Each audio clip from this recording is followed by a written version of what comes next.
pues yo prefiero morir. Yo aquí me quedo. Se radicalizan los discursos en torno al paro nacional. El presidente Daniel Noboa dice que prefiere morir antes que retroceder. Mientras que el líder de la CONAIE, Marlon Vargas, dice que no habrá tregua y prefiere irse preso.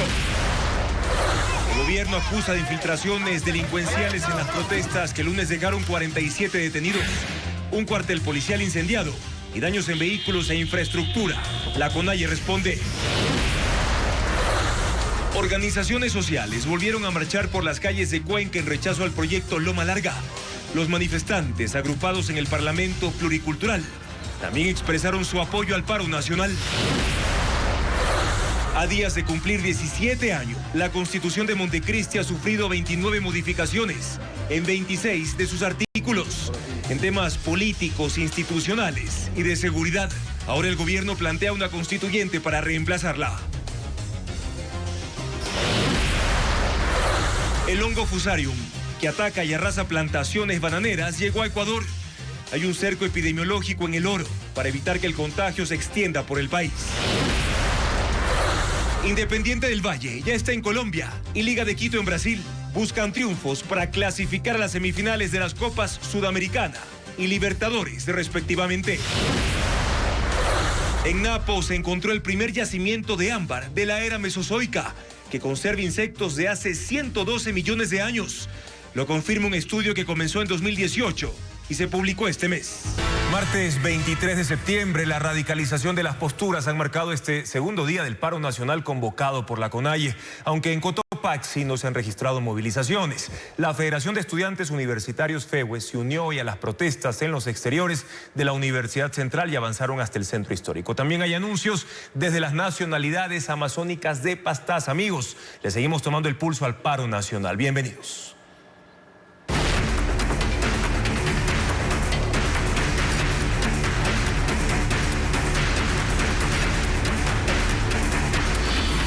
Paro nacional, protestas y violencia. Ahora hacemos contacto con Paul Romero, quien está en el centro de Latacunga, donde se mantiene el alto resguardo de la fuerza pública. Paul, te saludamos a esta hora. ¿Cómo se ha desarrollado la jornada del paro convocado por la CONAIE hasta el momento? ¿Qué tal, Juan Carlos? Buenas noches. Aquí en la provincia de Cotopaxi, en el segundo día de movilización convocado por la CONAIE, ha sido un día tranquilo. Las actividades se desarrollaron con absoluta normalidad. No se han cerrado vías. El movimiento indígena de Cotopaxi campesino no salió este día y tampoco obstaculizaron la Panamericana, como ocurrió, por ejemplo, ayer. El que sí tuvo actividades fue, en cambio, el presidente de la República. El presidente Daniel Noboa asistió, en este caso, a dos reuniones con campesinos, agricultores, emprendedores aquí en la provincia de Cotopaxi, en particular en Latacunga, en donde radicalizó su posición respecto a las movilizaciones. Les tenemos el siguiente informe. La eliminación del subsidio al diésel pone a prueba la estrategia del gobierno, que enfrenta el peor momento de tensión social en cerca de 2 años de gestión. Ante el paro de la CONAIE y la movilización de organizaciones sociales, el presidente tomó algunas decisiones. Una de ellas, comunicar directamente a los beneficiarios los incentivos y programas de compensación social para evitar el impacto de la medida, como este martes en Latacunga. Convocó a cientos de personas a un coliseo de la ciudad para entregar créditos a campesinos y emprendedores. Antes de que llegue el presidente, sus ministros se encargan de explicar los beneficios y arengar a los asistentes. Participan artistas locales para animar los eventos, en donde los miembros del gabinete bailan y se contagian de alegría. Cuando el mandatario llega, se apaga la música, sube a la tarima y ahí aplica la otra parte de la estrategia, que se centra en mostrarse como un líder cercano a la gente, pero con mano dura. Este martes en Latacunga dio un discurso de 8 minutos, mucho más extenso de lo acostumbrado, en el que dejó clara su posición sobre los actos de violencia en Imbabura y Pichincha. Estamos quitándole a los traficantes de combustibles y a las mafias los recursos que antes abusaban del gobierno y se los estamos dando a ustedes. Entonces, antes de que a mí me quieran hacer retroceder, pues yo prefiero morir. Yo aquí me quedo y yo aquí voy a estar luchando todos los días A la par, ratificó su decisión para detener y judicializar a los responsables de actos violentos durante las manifestaciones. Y a los delincuentes y narcotraficantes y narcoterroristas, esos los agarramos y los metemos presos. Así de sencillo. Y la tercera acción es mostrar el respaldo ciudadano a la gestión del gobierno, organizando marchas y luego minimizar las de la oposición. Nosotros marchamos hacia la sede del MIC, más de 5.000 personas, y ellos con 300 revoltosos decidieron estratégicamente retirarse para otro lado. Según el gobierno, en los últimos 10 días ha entregado 350 millones de dólares en bonos y compensaciones, de ellos 11 millones para las provincias de la Sierra Central. Este martes Noboa también se reunió con afiliados al Seguro Social Campesino, a quienes ofreció ampliar el beneficio del Montepío. Paul, y luego de estas declaraciones que acabamos de escuchar del presidente Noboa, nacionalidades amazónicas de Pastaza ya anunciaron que también se van a sumar al paro convocado por la CONAIE. El discurso al parecer se radicaliza en ambos lados. Así es, Juan Carlos, pero sobre todo en el discurso, porque aquí en la provincia de Cotopaxi y en la Sierra Central no se han registrado incidentes fuertes en el transcurso de estos 2 primeros días, pero sí, en cambio, lo anunciaron en la provincia de Pastaza.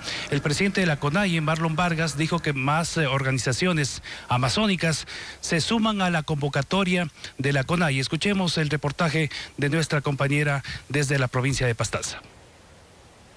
El segundo día de protestas tiene un nuevo actor. Nacionalidades indígenas de Pastaza anunciaron en Puyo que se unen al paro. Lo hicieron desde la sede de la nacionalidad achuar, junto a Marlon Vargas, presidente de la CONAIE, y José Sach de la Confeniae. 7 representantes de las organizaciones achuar, quichua, guaraní y zápara coincidieron en respaldar la convocatoria a movilizaciones para exigir la derogatoria del decreto ejecutivo 126. Porque los pueblos y nacionalidades ahora hemos decidido a realizar un gran levantamiento desde la nación quichua de Pastaza y ahora con las 7 nacionalidades aquí en la provincia para dar un mensaje claro al señor presidente. Aquí estamos un pueblo organizado. En su intervención, Vargas rechazó la detención de manifestantes, el bloqueo de cuentas bancarias a dirigentes y advirtió que no habrá diálogo con el gobierno. ¿Quién quiere permitir la dictadura en el país? No, señores, si empiezan así, no va a haber tregua, no habrá diálogo. Y si hay que ir preso, pues aquí lo tendrá el presidente de la CONAIE. Aunque no han definido aún fecha ni lugar para iniciar las manifestaciones en Pastaza, Vargas aseguró que la movilización puede activarse en cualquier momento. Puede ser hoy, en un minuto, después de 1 hora, 2 horas, 3 horas, lo accionaremos en toda la Amazonía ecuatoriana. Ante el anuncio de las movilizaciones, militares de la Brigada de Selva Pastaza se han desplegado en el ingreso a la parroquia Shell, la entrada a Puyo y en la vía Puyo-Macas para evitar aglomeraciones. Bueno, ese es el anuncio de los líderes de la CONAIE. Ellos han señalado que el paro, la movilización es progresiva, que va a ir sumándose con el transcurrir de los días otras acciones y sobre todo también organizaciones de segundo grado, de tercer grado, tanto de la Amazonía como también de la Sierra Central. Por ejemplo, el plazo de las 48 horas del movimiento indígena de Tungurahua vence este miércoles, entonces estamos a la expectativa de lo que pueda ocurrir.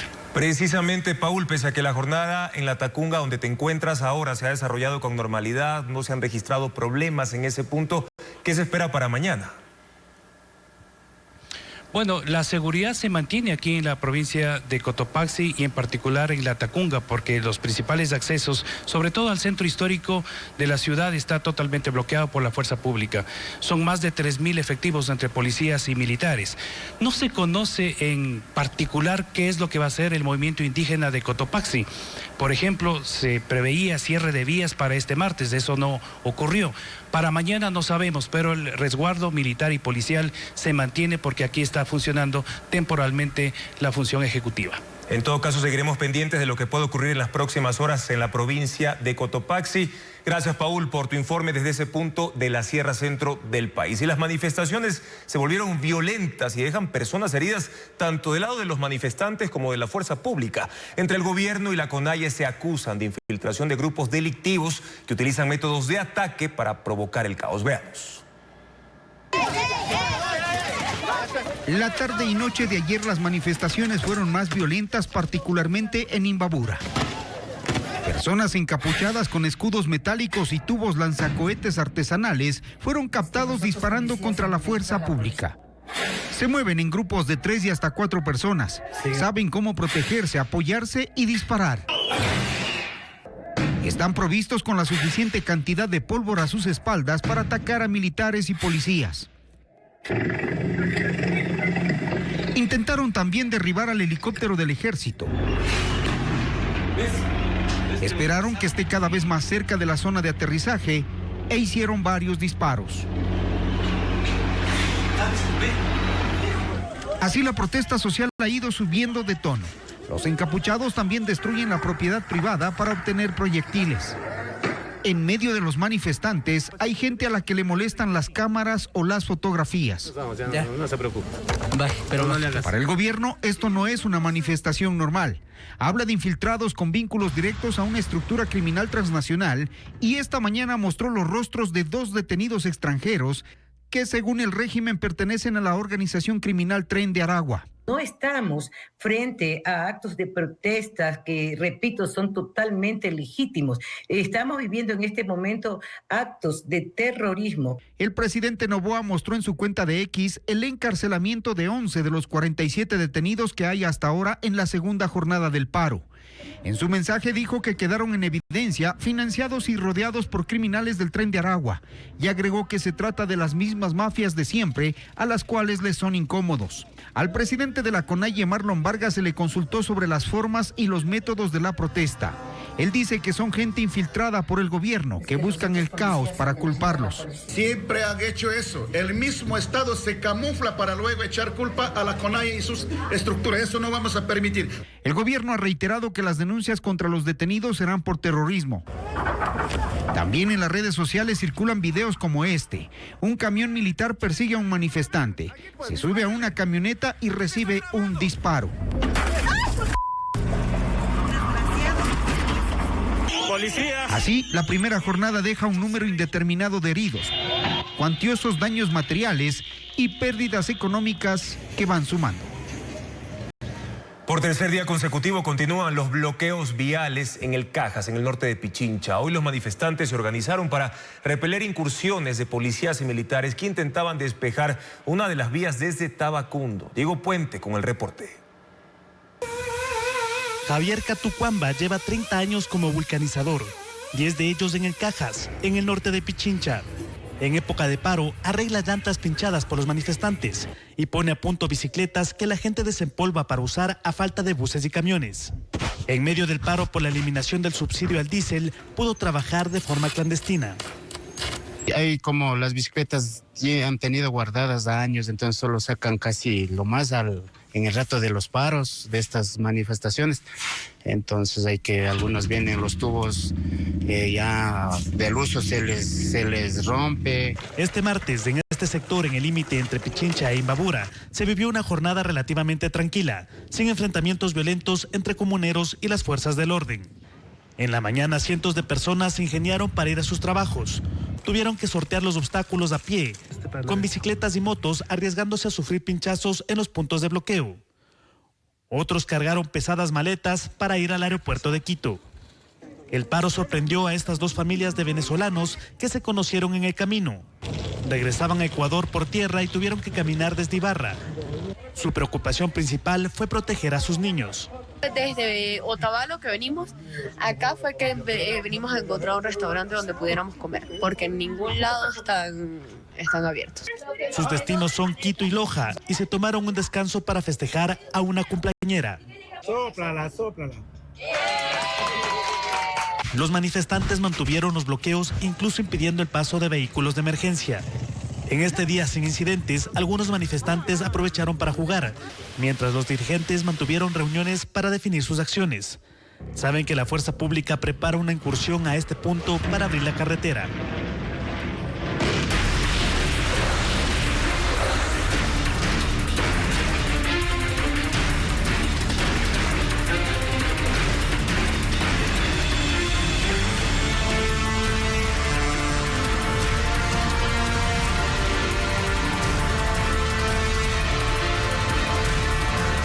Hace pocos minutos, la Corte Constitucional emitió el segundo dictamen sobre el fondo de la propuesta presidencial de Asamblea Constituyente. Aunque aprobó la pregunta para la consulta popular, dispuso al presidente Daniel Noboa que elimine artículos de los considerandos y subsane otros del estatuto que los magistrados consideran que no son constitucionales y deben regresar a la Corte para un nuevo pronunciamiento.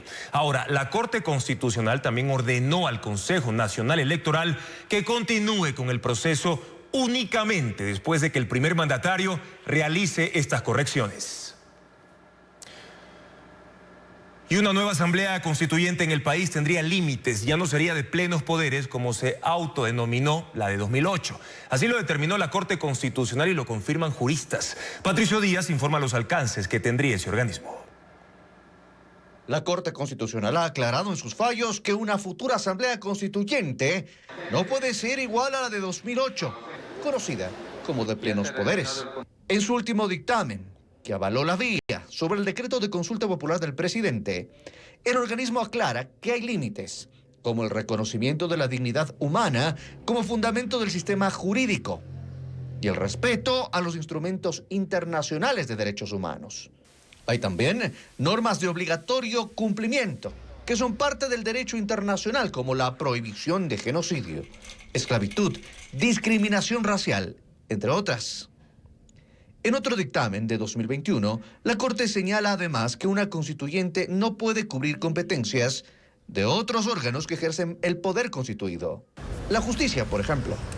El jurista Hernán Pérez Luz aclaró en Contacto Directo lo que esto implica. No queremos que se dediquen a dar mandatos constituyentes, a interferir en los periodos de las personas, de los funcionarios elegidos o no elegidos.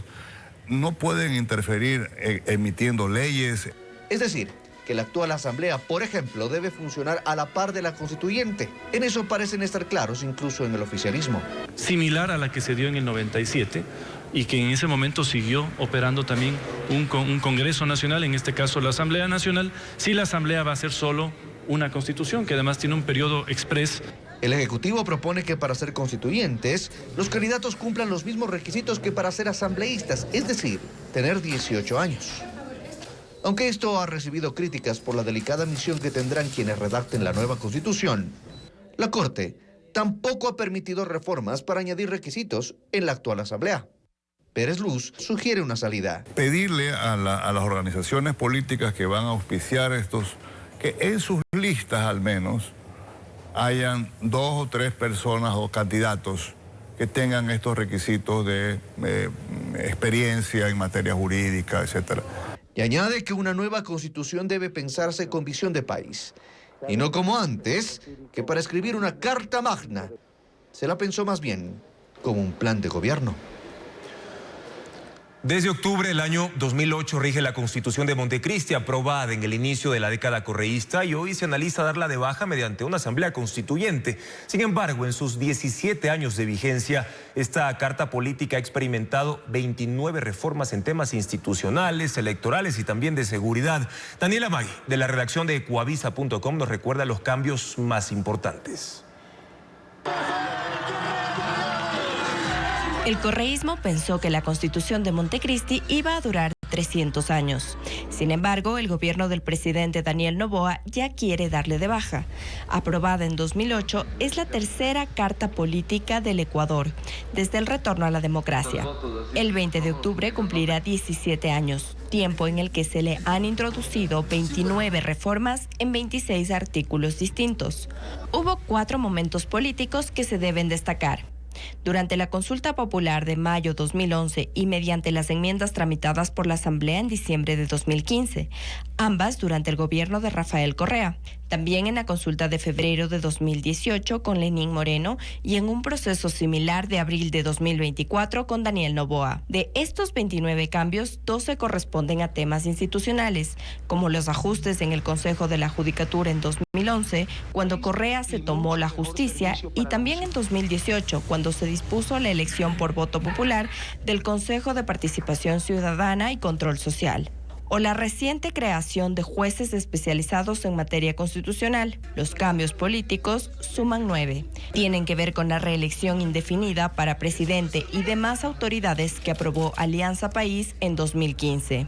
Y la consulta popular de 2018, donde Moreno echó abajo este proyecto para perpetuarse en el poder. Moreno también logró que los delitos de corrupción no prescribieran y que los culpables no puedan ejercer cargos públicos. También se ajustó la Constitución hace 10 años para que la comunicación se considerara un servicio público y en 2011 para que los bancos no tuvieran acciones en los medios. La Carta de Montecristi se ha modificado en 5 ocasiones en temas de seguridad a fin de introducir nuevas reglas para la prisión preventiva, lograr la imprescriptibilidad de los delitos sexuales contra menores de edad y, como ocurrió en la consulta de Noboa, para ajustar el papel de las Fuerzas Armadas en actividades de seguridad interna, así como la extradición de ecuatorianos con delitos graves. Finalmente, está la reforma de 2018 para prohibir la minería metálica en áreas protegidas y urbanas. Con tantos cambios efectuados, no queda claro aún cuál sería la orientación de una eventual constituyente. Y este martes inició la inscripción de organizaciones políticas y sociales para participar en la campaña por el sí o el no en el referéndum. Patricio Díaz informa cómo está definido el cronograma de la promoción electoral y quiénes ya se inscribieron. La primera organización que llegó a inscribirse para la campaña del referéndum de noviembre fue Unidad Popular. Desde este martes, el CNE recibe las inscripciones de las organizaciones que quieren participar en la campaña electoral. Hasta ahora, solo por las preguntas sobre la instalación de bases militares extranjeras y la eliminación del fondo que el Estado entrega a partidos y movimientos. En el caso de las organizaciones políticas, además de llenar el formulario y definir el encargado económico, presentan la resolución con la que se decidió apoyar o no a una u otra pregunta. Las organizaciones sociales tienen además que certificar que son de tercer grado, es decir, de alcance nacional, que agrupan a otras organizaciones y deben presentar certificados de su personería jurídica con 2 años de creación como mínimo. 5 organizaciones se han inscrito hasta este martes. Unidad Popular lo hizo para promocionar el no. Lo mismo el Partido Socialista. La Unión General de Trabajadores, UGTE, y la UNE también se inscribieron por el no, como organizaciones sociales. Mientras Nuevo Ecuador Profesional lo hizo por el sí. El Consejo Nacional Electoral debe fijar el monto de inversión en promoción electoral en medios de comunicación, que financia el Estado. Para los otros gastos, dispuso como límite $1.393.000 por el sí y la misma cifra por el no.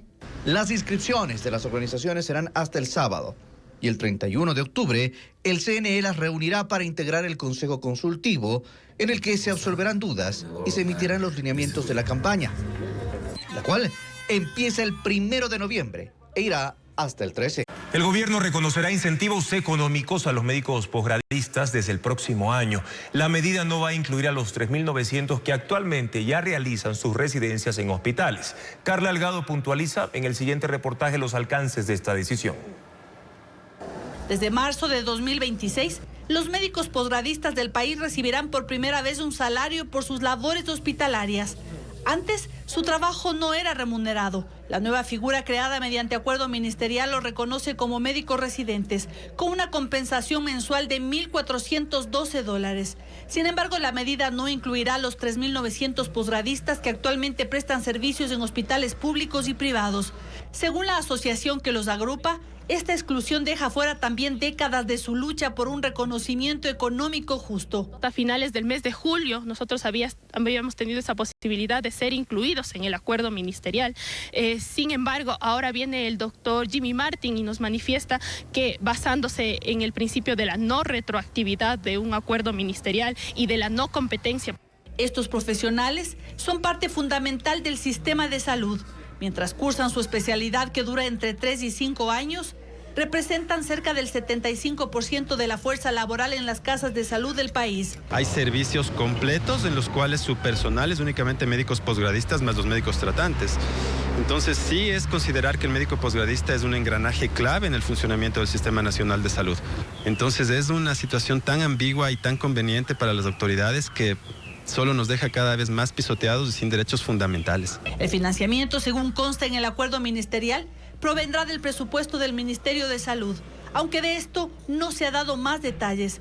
Los pagos se entregarán únicamente a quienes ganen los concursos de méritos y oposición, organizados por universidades en las especialidades priorizadas por el Ministerio. El número de beneficiarios dependerá de las plazas disponibles en cada convocatoria. La Asamblea Nacional posesionará mañana a los 5 nuevos vocales del Consejo de la Judicatura que tienen el reto de cambiar el funcionamiento total del sistema judicial ecuatoriano. El diagnóstico hecho por ellos en el proceso de selección da cuenta del caos existente que han ofrecido cambiar. Más detalles con Hernán Higuera. A pocas horas de posesionarse, Mario Godoy pidió informes de gestión y la renuncia de los 24 directores provinciales y 55 directores y subdirectores departamentales del Consejo de la Judicatura. En las próximas horas ratificará y seleccionará a nuevos funcionarios. Con eso, el próximo paso será declarar la emergencia judicial, tema que está entre sus 5 prioridades. Debemos declararnos en emergencia. Segundo, evaluación de los servidores judiciales. Tercero, la Corte Nacional de Justicia. Cuarto, la designación de las judicaturas especializadas en materia constitucional. Y quinto, llegar a buscar el financiamiento y optimización de la plataforma tecnológica. Godoy y los otros vocales electos, Magali Ruiz, Alfredo Cuadros, Damián Larco y Fabián Favara, conocen que la función judicial es un monstruo de 1000 cabezas, que enfrenta limitaciones económicas, estructurales, operativas, de gestión y transparencia, que han afectado su eficacia e independencia. Pues a mí no me lo han contado, yo lo he vivido en los juzgados, tribunales y cortes de este país. La función judicial tiene un presupuesto de $348 millones este año. Se ejecutó el 63%, la mayor cantidad de recursos se gastan en sueldos. La justicia enfrenta un déficit económico superior a los 200 millones que se necesitan, por ejemplo, para nombrar a 753 jueces. O para superar los problemas de infraestructura, pues tiene 441 bienes en estado crítico, casi inservibles. A esto se suma una plataforma tecnológica obsoleta, sin soporte técnico desde el 2012, y nudos críticos en talento humano, malas prácticas de funcionarios, desidia, falta de gestión y hasta desvío de recursos. El año pasado nos quedamos con 7 millones sin invertir, precisamente porque no hay una adecuada gestión administrativa financiera. Todos estos problemas han ofrecido resolverlos en 6 años y solo queda esperar. Continuamos con más información. Durante 2 tardes consecutivas, el aeropuerto Mariscal Sucre de Quito suspendió operaciones por tormentas eléctricas. Son fenómenos frecuentes en esta temporada del año por la transición a la época lluviosa. La terminal aérea analiza cada evento para tomar la decisión antes de detener su funcionamiento. El aeropuerto Mariscal Sucre de Quito suspendió operaciones por tormentas eléctricas que son más intensas en los valles. El domingo, en la tarde, por 2 horas, y este lunes, durante 3. Entre los 2 días, 52 vuelos resultaron afectados, 25 nacionales y 27 internacionales, 47 con demoras y 5 fueron cancelados. Los pasajeros no pudieron desembarcar o abordaron sus vuelos con retrasos de entre 1 y 3 horas, según reportes de usuarios en redes sociales. La probabilidad en ese sector es más alta, por lo que le comentaba, que en áreas, como decir, rurales, porque no hay tanto edificio cerca de Tababela, por así decirlo, y los edificios por lo general tienen sus pararrayos o actúan como pararrayos. En cambio, al estar en una zona que tiene mayor vegetación, por así decirlo, es más probable que los rayos pues siempre buscan el caer a tierra. El aeropuerto Mariscal Sucre de Tababela toma esta decisión con base en la información proporcionada por la Unidad de Meteorología de la Dirección de Aviación Civil. ¿Ocurrirá nuevamente un fenómeno similar en los próximos días? Es posible. La segunda quincena de septiembre es un periodo de transición a la época lluviosa, según explicó el INAMI. Para que exista una tormenta eléctrica, la mañana debe ser muy calurosa y la tarde lluviosa. Sin embargo, el Departamento de Comunicación del Aeropuerto Mariscal Sucre de Quito dijo a Ecoavisa que nunca se producen 2 situaciones meteorológicas exactamente iguales, por lo que la decisión de suspender operaciones se toma en función de las características particulares de cada evento. En Guayaquil, el aeropuerto detuvo su funcionamiento desde las 9 horas de este martes y se retomará al mediodía del jueves. La pista está en mantenimiento. Durante este tiempo, no aterrizarán ni despegarán vuelos comerciales.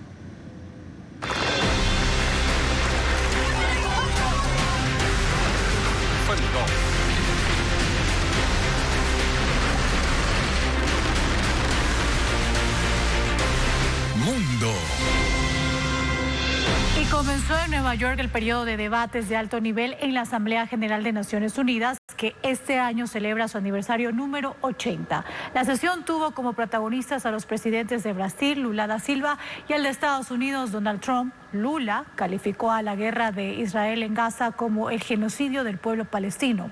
Trump puso en duda el papel de la ONU y criticó el reconocimiento del Estado palestino. La semana de debates de alto nivel en la ONU comienza justo en momentos en que más de una docena de países se han sumado al reconocimiento de Palestina como Estado, mientras sigue en curso la guerra de Israel contra el grupo Hamas en la Franja de Gaza. El presidente de Brasil, Lula da Silva, condenó el ataque terrorista de Hamas en Israel que dio paso a este conflicto, pero así también dijo: absolutamente nada justifica el genocidio en curso en Gaza. Bajo toneladas de escombros están enterradas decenas de miles de mujeres y niños inocentes. Y también está sepultado el derecho humanitario y el mito de la superioridad ética de Occidente. Esta masacre no ocurriría sin la complicidad de quien puede evitarla, añadió. Y criticó a Estados Unidos por negarle la visa a los representantes políticos de Palestina en un momento que Lula calificó como histórico. Es así que el presidente de la Autoridad Palestina, Mahmoud Abbas, ha hecho sus intervenciones vía videoconferencia. Pero el presidente de Estados Unidos, Donald Trump, cree que los acontecimientos políticos actuales no ayudan a poner fin a la guerra en Gaza. Ahora, como para alentar la continuación del conflicto, algunos miembros de este organismo buscan reconocer unilateralmente un Estado palestino. El premio es demasiado grande para los terroristas de Hamas por sus horribles atrocidades, dijo Trump. Y añadió, en lugar de ceder a las exigencias de Hamas, quienes desean la paz deberían unirse en un solo mensaje: liberen a los rehenes ahora. Algo que no ha ocurrido en meses de negociaciones que ahora están detenidas, alejando incluso la posibilidad de un alto al fuego. Y el presidente de Turquía, Recep Tayyip Erdogan, dice que Israel no se limita a sus operaciones en Gaza, Cisjordania, Irán, Libia o Yemen, sino que es una amenaza para toda la región. En su discurso en Naciones Unidas dijo que Israel está fuera de control y que obviamente el primer ministro Benjamín Netanyahu no está interesado en alcanzar la paz. El presidente de Ucrania, Volodymyr Zelensky, se reunió esta tarde en Nueva York con el presidente de Estados Unidos, Donald Trump, para discutir el curso de la invasión de Rusia. Zelensky pide que haya más presión y sanciones a Vladimir Putin y apoya la iniciativa de Trump para que Europa deje de comprar gas y petróleo a Rusia. Luego del encuentro, en un mensaje en redes, Trump escribió que Ucrania puede recuperar el país en su forma original e incluso ganar territorios, advirtiendo que Rusia está en serios problemas económicos. Y el presidente de Francia, Emmanuel Macron, vivió un curioso momento durante su visita a Estados Unidos por la Asamblea General de la ONU. Anoche, cuando regresaba a la embajada, quedó varado en las calles de Nueva York debido al cierre de vías por el paso de la comitiva de Donald Trump. Ante la situación, Macron sacó su celular y lo llamó. Merlis González con los detalles. El presidente francés Emmanuel Macron intentó convencer a la policía de Nueva York que lo dejaran pasar, luego de que bloquearan las vías por el paso del convoy presidencial de Donald Trump. El agente se disculpó, pero no le permitió cruzar la barrera de seguridad. Fue entonces cuando Macron sacó su celular.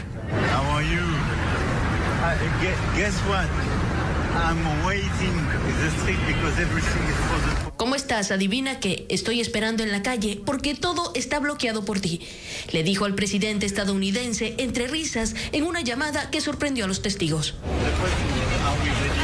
Macron siguió con su conversación telefónica mientras caminaba por la Gran Manzana rumbo a la embajada. Testigos aprovecharon el curioso momento y se tomaron fotografías con el mandatario francés, quien hasta un beso recibió. Y el presidente de Estados Unidos, Donald Trump, en cambio, tuvo un doble incidente esta mañana durante la Asamblea de Naciones Unidas.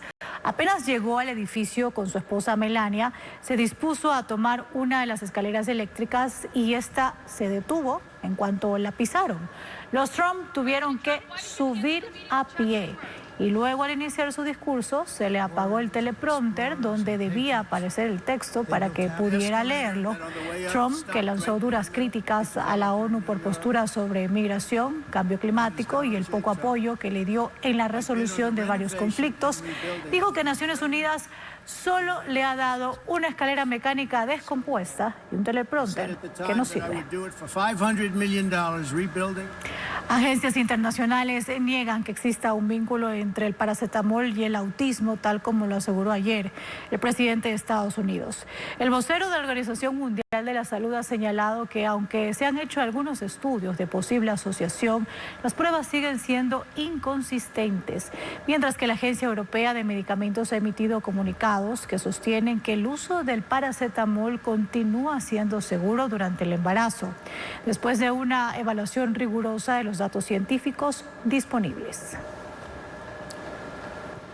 Ecuador se convirtió en escenario de un hallazgo histórico para la ciencia. En la provincia de Napo se descubrió el mayor yacimiento de ámbar del Mesozoico en Sudamérica. Contiene insectos, polen y restos vegetales preservados hace 112 millones de años. Sofía Molina explica que es el primer depósito de este tipo en la región. Veamos. Este es un insecto de 112 millones de años que habitaba lo que hoy es Archidona en Napo. Este ejemplar es parte de una colección de insectos como moscas, escarabajos y avispas, conservados en perfecto estado en el primer depósito de ámbar del Mesozoico descubierto en toda Sudamérica. 4 kilogramos de este material fueron enviados a museos del exterior para su análisis. Se trata de un tipo de resina fosilizada hallada en una formación geológica ecuatoriana. En este lugar en particular hubo una selva de coníferas, plantas coníferas principalmente, que exudan una resina que cuando se fosiliza se transforma en ámbar y va atrapando muchos organismos que están vivos en ese momento. El estudio revela que estas resinas provienen de antiguos bosques húmedos, dominados por coníferas, especies de árboles a las que pertenecen los pinos. Tenemos en ese momento una selva, un bosque tropical húmedo, ¿no? Todavía, tal vez con muchas especies de plantas que actualmente no las conocemos, sobre todo plantas con flores. Con este descubrimiento del mayor yacimiento de ámbar del Mesozoico, Ecuador cumple un hito para la ciencia. Los grupos de invertebrados que se van encontrando, hasta que no podamos estudiarlos mejor, van a ser una promesa de que pueden ser especies nuevas. El descubrimiento data de 2018. En 2022 empezó el estudio, en el que participaron la Universidad de Barcelona y la Escuela Politécnica Nacional, entre otros. Y en este mes fueron publicados sus resultados. Continuamos con más noticias. Ecuador confirmó el primer foco del hongo Fusarium raza 4 tropical en una finca de Santa Rosa, en El Oro. Así lo indicó el ministro de Agricultura, aunque desde Agrocalidad todavía no hay un pronunciamiento oficial. En medio de ese hermetismo, los productores reclaman transparencia y medidas urgentes para poder proteger sus cultivos. El hongo Fusarium llegó al Ecuador. Lo confirmó el ministro de Agricultura, Danilo Palacios, durante un encuentro con productores en Guayaquil. El caso se detectó en una sola planta de banano, dentro de una finca de 7 hectáreas en el sector El Quemado, en el cantón Santa Rosa de la provincia de El Oro, en donde desde inicios de septiembre se mantiene un cerco epidemiológico. Pese a esto, la Agencia de Regulación Agrocalidad, en cambio, sigue hablando de un caso sospechoso y aún no emite una confirmación oficial. Esa falta de claridad mantiene en incertidumbre a los productores. Eso es lo que le pedimos a Agrocalidad, que sea transparente en esta situación y que no esperemos que lleguen las pruebas, porque obviamente eso de alguna forma puede ayudar a que la enfermedad se disemine en todo el país y eso sería muy peligroso para la actividad bananera. El Fusarium ataca las raíces de las plantas, permanece en el suelo por más de 30 años y no tiene cura. En Colombia y Perú, este hongo ha arrasado con plantaciones enteras en los últimos años. Por eso los productores insisten en que para contenerlo es necesario implementar medidas de bioseguridad. Tiene que tener implementos únicos para cada finca, es decir, herramientas, botas de hule. Quiere decir que tenemos que comprar, dependiendo del número de lotes, si tenemos 6 lotes, tenemos que tener 6 juegos de herramientas de cada trabajador para tener identificadas por lote. Sin embargo, advierten que el escenario es más crítico para los 3.500 pequeños productores que no tienen recursos para costear dichos protocolos. No va a alcanzar para cubrir gastos de tomar medidas propias, por iniciativa de cada productor. Se han encarecido el combustible, se han encarecido los fletes, se han encarecido los productos agrícolas. En el Cantón Santa Rosa hay 261 productores y más de 4.000 hectáreas de banano. Técnicos de agrocalidad mantienen 3 puestos de control en el sector El Quemado. 2 están en los accesos de la finca donde apareció el fusarium y 1 más en la entrada principal de la zona. Además, otros 15 técnicos monitorean e inspeccionan las plantaciones de banano, ubicadas en un radio de 5 kilómetros, para evitar que el hongo se propague. Se mantienen los cierres de vías por manifestaciones en Imbabura y nuevos sectores se suman. La retención de 2 policías en Otavalo evidencia la tensión que atraviesa esa provincia en la segunda jornada de protestas. Cristian Tinajero actualiza el panorama en ese territorio. El cuestión es, aquí no vamos a tocar a ustedes, no, o sea, me garantizo.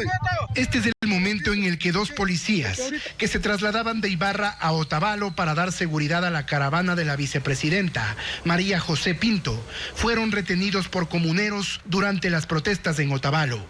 Ocurrió en el sector de San Roque la mañana de este lunes. En el video se escucha a uno de los manifestantes diciendo que les confiscan municiones, celulares y llaves. El sargento Germán Pala es uno de ellos. Su familia vive momentos de angustia, sin saber de él por más de 30 horas. En la policía no les han dado respuestas. Su esposa dice que todavía no se han realizado acciones para liberarlo.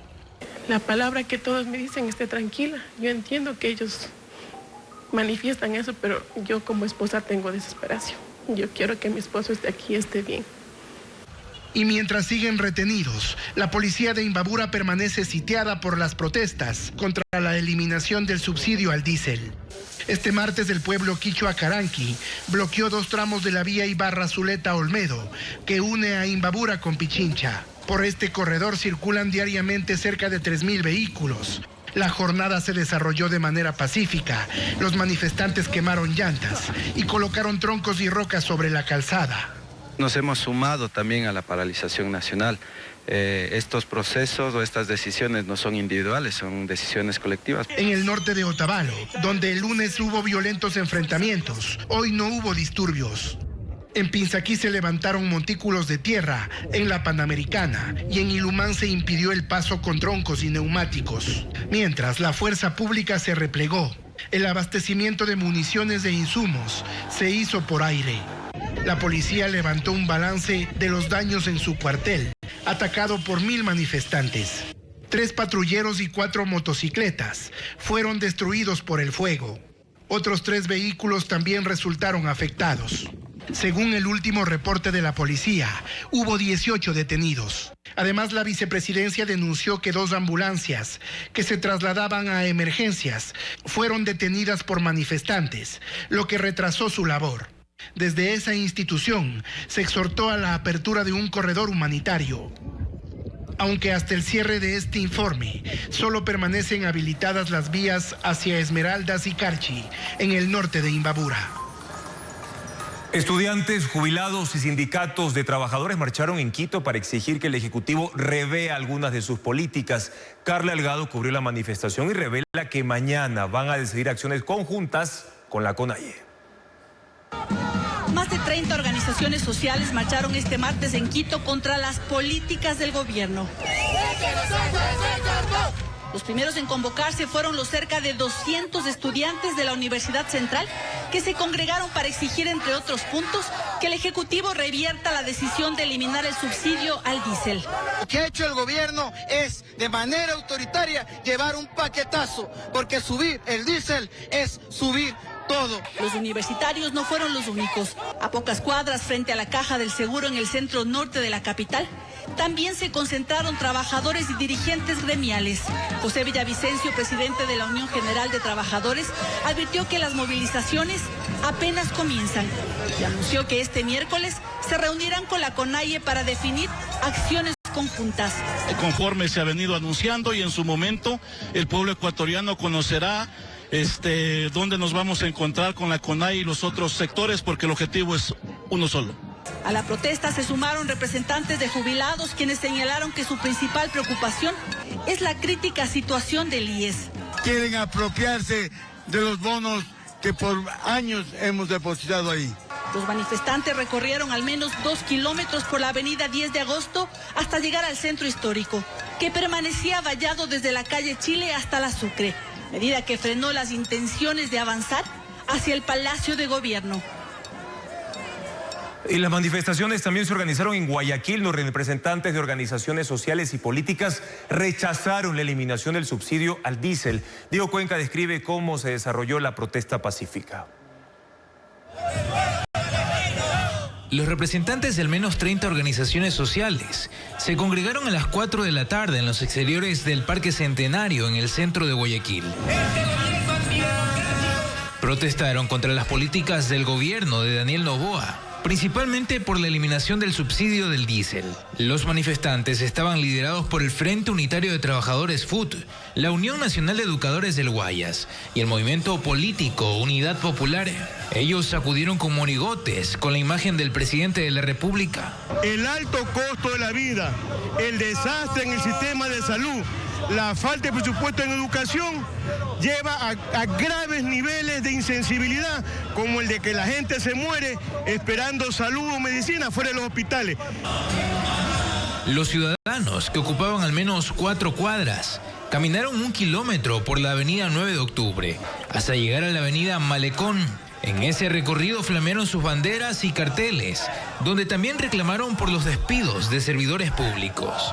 La marcha, que duró poco más de 1 hora, estuvo custodiada por decenas de policías y militares. Las terminales terrestres de Quito y Guayaquil operan de forma irregular. No hay pasajes, por ejemplo, para Otavalo, Ibarra y Tulcán. Asimismo, han disminuido las frecuencias para La Tacunga, Ibarra y Riobamba, al igual que otras rutas a la costa. El número de pasajeros se ha reducido hasta en 80% según las cooperativas de transporte. Veamos.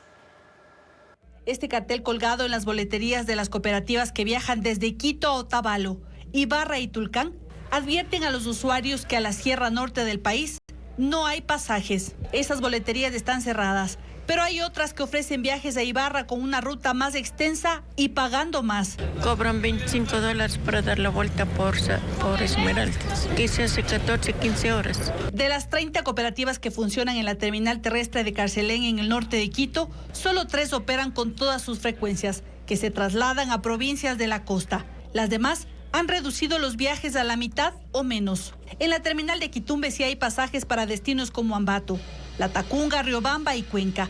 Pero, por ejemplo, las cooperativas que ofrecían hasta 6 frecuencias por día, ahora tienen 2 o 3. Y las unidades de transporte salen casi vacías. Imagínense, hoy se fueron 4 nada más.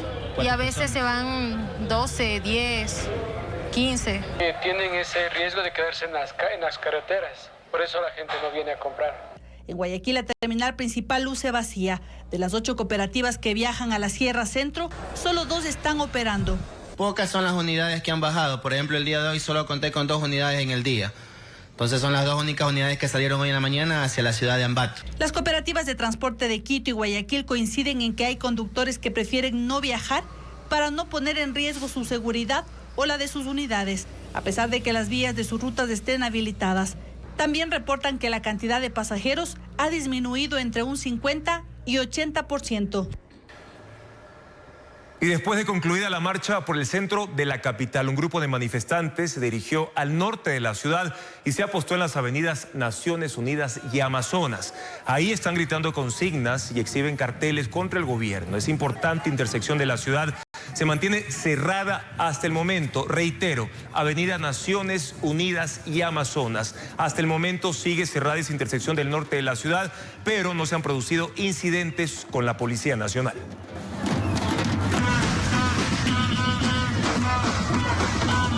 De igual forma, en Cuenca también hubo movilizaciones durante la jornada de este día. Organizaciones indígenas, ambientalistas, colectivos ciudadanos y sindicatos de trabajadores se plegaron al paro. Sin embargo, no hubo incidentes. Luis Alfredo Zúñiga está en la capital Azuaya y ha seguido muy de cerca esta jornada de protestas. Luis Alfredo, cuéntanos cuál es el panorama, cuál es el ambiente en este segundo día de manifestaciones ahí. Te escuchamos.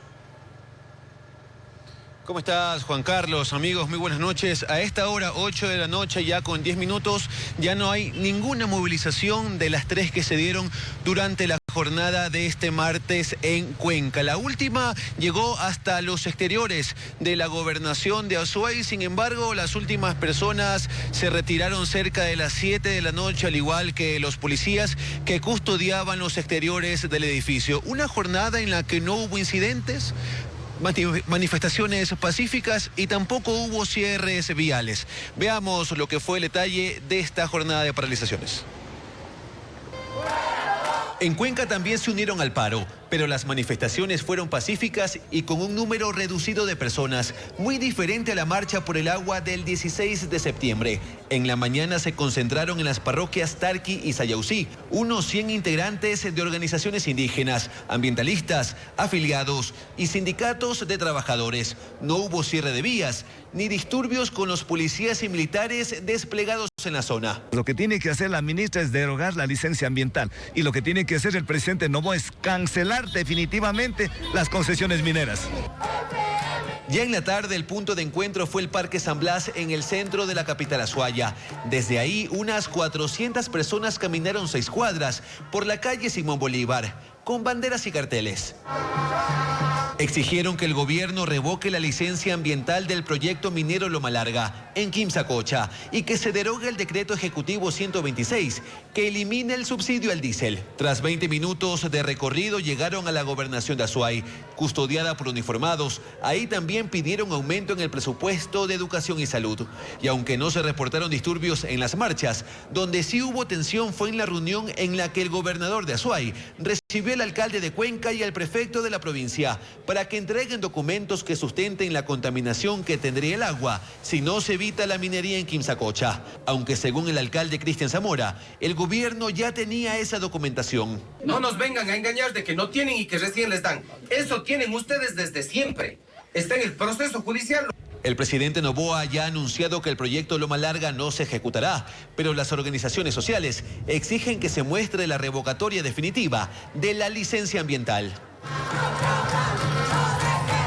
Representantes de la Federación Nacional de Trabajadores y también de la Unión Nacional de Educadores formaron parte de estas marchas que a esta hora ya han terminado y también dentro de las exigencias estuvieron aumentos en el presupuesto para salud y educación, Juan Carlos.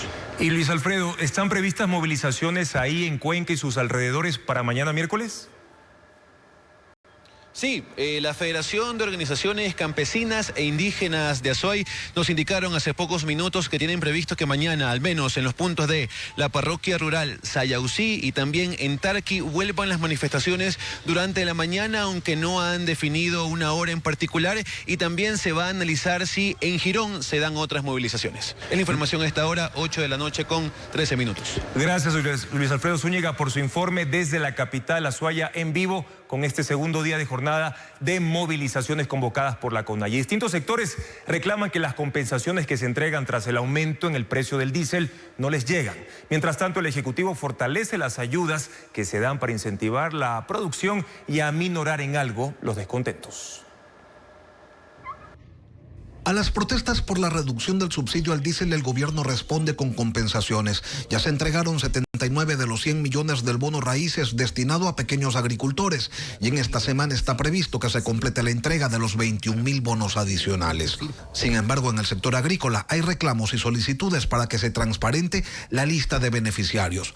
Productores de arroz y maíz señalan que a ellos no les ha llegado la compensación y desde el Ministerio de Agricultura se explica que los perjudicados por la temporada invernal que recibieron el bono Cata, quienes recibieron fertilizantes, los beneficiarios de ayudas sociales del MIES, los afiliados al IES, no pueden acceder a esta nueva ayuda.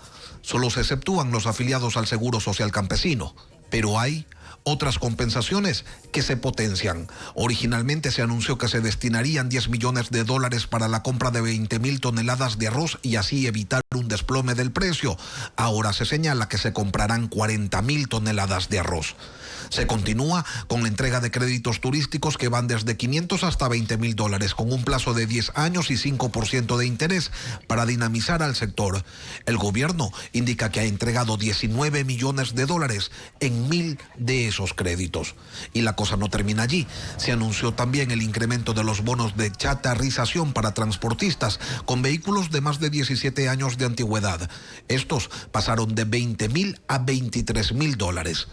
Medidas con las que el Ejecutivo busca compensar el impacto económico de la reducción del subsidio y desactivar el descontento de algunos sectores. El alcalde de Durán, Luis Chonillo, reaccionó tras el asesinato del director financiero del municipio, quien a sus 34 años fue atacado a tiros mientras conducía en una vía de ese cantón de Guayas. Diego Cuenca informa quién era José Bolaños, acribillado la tarde de este lunes. Una vez más, la violencia criminal alcanza a uno de los altos funcionarios del municipio de Durán. Su director financiero, Javier Bolaños Rojas, fue asesinado. Bolaños fue acribillado mientras conducía un carro en la vía Durán-Boliche. Los sicarios lo interceptaron y le dispararon en varias ocasiones. En ese momento, la víctima perdió el control del auto y se estrelló contra un árbol. A sus 34 años, era especialista en derecho financiero y tributario. Tenía 2 años laborando en el Departamento de Finanzas. En julio pasó a ser coordinador general institucional del municipio de Durán. Es decir, Bolaños era quien daba seguimiento y supervisaba las áreas administrativas, compras públicas para gestionar obras y servicios para la ciudad. Pero en esas funciones duró menos de un mes y volvió a ser director financiero. El atentado ocurrió en medio de la crisis de inseguridad que soporta ese cantón de Guayas, que ya lleva 1 año con su alcalde que administra esa localidad de manera telemática, pues Luis Chonillo permanece fuera del país desde agosto de 2024. En su cuenta de la red social X, expresó su condolencia. Se nos ha ido un profesional íntegro y sobre todo un ser humano extraordinario, cuya vida siempre estuvo guiada por la honestidad, la entrega y la valentía. En estos momentos necesitamos el compromiso de la justicia y la fuerza pública, que se investigue hasta dar con los responsables. Este ataque monstruoso no puede quedar en la impunidad. La policía empezó a buscar pistas que la lleven a determinar el motivo del crimen.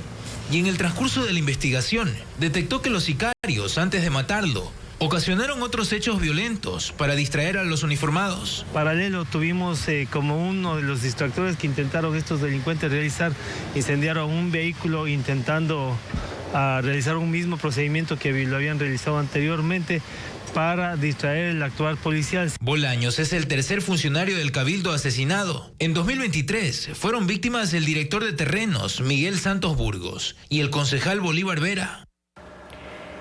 Y la masacre de este lunes en la cárcel de Machala evidencia la grave crisis de seguridad que afecta al centro penitenciario. Según las autoridades, su infraestructura, diseñada para una población muy inferior a la que actualmente posee, entre otras condiciones, facilita a los grupos delictivos mantener el control desde el interior y planificar hechos de violencia. La masacre en la cárcel de Machala, que dejó 15 muertos, entre ellos un guía penitenciario, y una fuga masiva de reos, revela las debilidades de la seguridad de este penal. Durante el motín, 18 internos lograron huir, de los cuales 13 fueron recapturados y 5 siguen prófugos, según las autoridades policiales. La cárcel funciona con un hacinamiento del 183%, es decir, casi el triple de su capacidad. Fue construida para 600 personas, pero permanecen 1.700. Los reos cumplen su sentencia en espacios con divisiones construidas con cemento, pero carecen de puertas blindadas y otras características para evitar que se cometan hechos violentos. Este video de cámaras de seguridad muestra el pabellón Saruma, epicentro del motín y territorio controlado por Sao Box, facción de los Lobos, que compite por el dominio del narcotráfico y la minería ilegal en la región. El blanco del ataque, miembros de los Lobos ubicados en una sala de aseguramiento. En otro espacio similar adyacente estaban reos de los choneros. Ambos grupos aguardaban traslado a otras prisiones por la imposibilidad de coexistir con Sao Box. Solo 2 puertas con llaves y candados en manos de los mismos presos. dividían las áreas. En su avance, los agresores emplearon granadas, armas de fuego y chalecos antibalas, demostrando su capacidad logística inusual dentro del reclusorio. La fuga fue tan sencilla como alarmante. Usaron el arco de fútbol del patio como punto de salto. Los reos alcanzaron la calle casi sin esfuerzo, según informes policiales. En medio de la tensión que ha marcado la última semana en La Tacunga, la ciudad se volcó a la celebración de la Mama Negra. Más de 3.000 participantes recorrieron las calles en medio de vallas y un fuerte resguardo policial y militar, sin que eso minimice el entusiasmo de la población. Sandy Espinosa muestra este contraste en la capital de Cotopaxi. La Mama Negra se abre paso en La Tacunga pese a la tensión del paro nacional. Este martes, el ambiente en la ciudad cambió por completo con el color y la alegría de 75 comparsas. La jornada arrancó frente a la iglesia de la Virgen de la Merced, donde se recitaron loas en su honor. Patrona del volcán, cuida a tus devotos que te vienen a festejar. En un mismo día, la ciudad fue fortín y carnaval. El centro histórico, sede temporal del gobierno, estuvo cercado en 30 cuadras. Y en las calles, donde desde 1742 iniciaba el pregón, esta vez solo se contaron 200 uniformados vigilando. El desfile tuvo que rodear esa zona blindada y avanzar por calles alternas. Al son de la banda comenzó el trayecto. Los personajes mantuvieron intacto su entusiasmo. El capitán, el abanderado y la Mama Negra, que conserva el anonimato.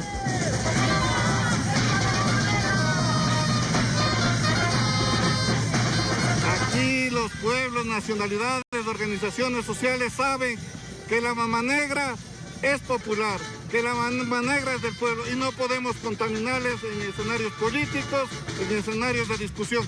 Lo hacemos en honor a la Virgen de las Mercedes. Espectadores incluso se acomodaron detrás de las vallas para no perderse ningún detalle. Hoy en La Tacunga se vivió dos escenas opuestas. Por un lado, el centro colonial convertido en fortín, con vallas, alambres y fuerte resguardo policial y militar. Y del otro, el paso de las comparsas, la música y la tradición que impulsan más de 3.000 participantes en una fiesta que se extenderá hasta este domingo. Aunque hay calles bloqueadas en Imbabura y Pichincha, hoy a esta fiesta llegaron cerca de 6.000 personas. El tramo más desafiante fue la empinada subida al Calvario, con una inclinación de 45 grados. Los achangueros cargaron más de 200 libras de alimento destinado a toda la comparsa que participó, símbolo de esta fiesta que también exige resistencia.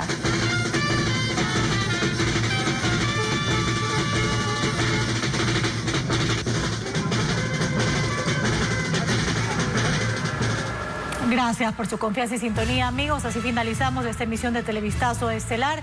Mañana en contacto directo estará Ercilia Castañeda, ella es vicepresidente de la CONAIE, para describir los efectos del paro nacional. Además estará con nosotros Gonzalo Albán, ex consejero de Participación Ciudadana, para analizar cómo quedan las fuerzas en ese organismo tras su destitución. Amigos, sigan las noticias a toda hora en ecuavisa.com.